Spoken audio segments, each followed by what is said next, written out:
Oh, hello everyone. Good morning, good afternoon, good evening. So today's video room tour lang tayo saglit sa ating staycation house sa Kangmating, Sibulan, Negros Oriental, Dumaguete City.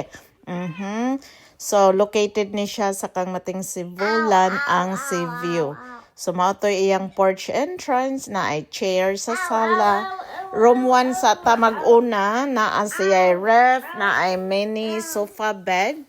Pwede siyang himuong couch, pwedeng himuong bed. So, mao ni ang room 1 na ay nindot kayo nga bed. Makita ang view sa gawas.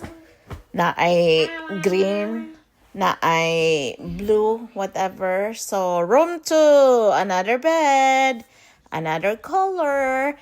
Very spacious guna siya, guys. Naapod siya washroom area. Nakastay na ko diha katong pagbakasyon, no? So, thank you sa atong Superman sponsor from Canada.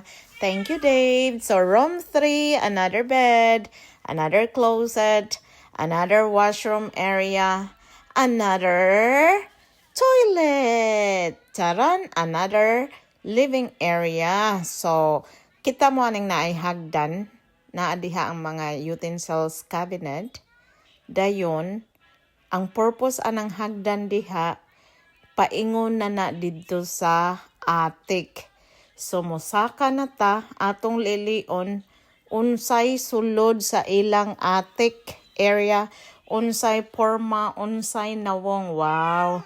Very clean pod. Naapoy nurag play area kung naamoy mga batang gagmay. Na ay 4 beds. Wow, ka-cute. Naapo na siya aircon. So, dili ka mahimong sardinas.